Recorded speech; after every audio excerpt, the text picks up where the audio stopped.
Tout a commencé le 3 janvier, à 2h04 du matin. Je me suis réveillée à cause des frappements que j'ai entendus à la porte. Un frappement toutes les 3 secondes. J'ai enfilé mes chaussons et j'ai descendu les escaliers. Alors que je descendais, les frappements sur la porte sont devenus de plus en plus rapides, presque comme un cœur qui battait à toute vitesse. Quand je suis arrivée à la porte, les frappements ont cessé. Je regardais à l'extérieur, mais il n'y avait personne. Je suis remontée dans ma chambre et je suis retournée dans mon lit. Je me suis dit que c'était sûrement des enfants du voisinage qui s'amusaient à faire des blagues. À 4h21, j'ai été réveillée par le son de ma porte d'entrée qui claquait violemment. J'ai sauté hors du lit, terrifiée. J'ai regardé vers ma fenêtre et j'ai vu que cette dernière était givrée et que des inscriptions se trouvaient dessus. Il y avait écrit « Souris ». J'ai attrapé mon téléphone qui se trouvait près de moi, prête à appeler le 911. Mais sur l'écran, j'ai vu qu'il y avait écrit « Je t'ai dit de sourire ». J'ai crié et j'ai couru aussi vite que possible à l'extérieur. Dès que je suis arrivée dehors, j'ai foncé vers chez mes voisins de l'autre côté de la rue.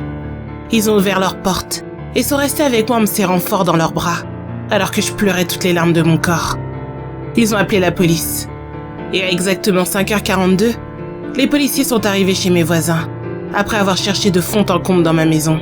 Ils ont dit qu'il n'y avait aucune preuve que quelqu'un se soit introduit chez moi. Les messages sur ma fenêtre et sur mon téléphone avaient disparu.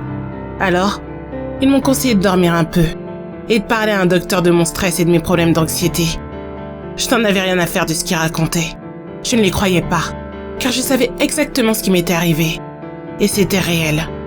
La nuit suivante, après avoir passé la journée entière chez mes voisins et être sortie uniquement pour faire quelques courses, je suis rentrée chez moi. Je suis montée jusqu'à ma chambre et j'y ai installé une caméra. Je l'ai placée pour qu'elle donne directement sur la porte de ma chambre et sur mon lit. J'ai appuyé sur le bouton enregistrer et je suis partie me coucher. Heureusement, j'ai dormi confortablement toute la nuit. Mais malheureusement pour moi, en regardant les enregistrements de la nuit précédente, j'ai vu quelque chose qui m'a terrorisée. Je n'arrivais pas à y croire. À 3h du matin, quelque chose était sorti de sous mon lit. C'était un homme nu et anorexique. Il s'est redressé et il s'est mis à me regarder alors que je dormais. Et il est resté comme ça pendant une bonne heure, sans bouger d'un poil. Et puis, il s'est avancé vers la caméra, jusqu'à ce que sa tête remplisse tout l'écran. Ses yeux étaient complètement noirs, et il y avait un rictus qui lui déformait le visage. Il fixait la caméra sans cligner des yeux, et il a continué comme ça 2 heures durant. Parfois, il bougeait sa tête de façon effrayante. Après encore un long moment à faire ce petit manège, il s'est réavancé vers le lit et a rampé en dessous. J'ai alors fait avance rapide sur la vidéo, jusqu'à ce que je me voie me réveiller et avancer vers la caméra. La vidéo s'est bien sûr arrêtée là.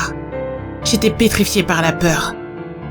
La vidéo le montrait rentrer sous le lit, mais pas en sortir. J'ai voulu courir jusqu'à l'extérieur, mais j'ai eu peur qu'il me rattrape. Alors j'ai foncé vers ma salle de bain. Et depuis, je suis dedans, pétrifiée, sans réellement savoir quoi faire.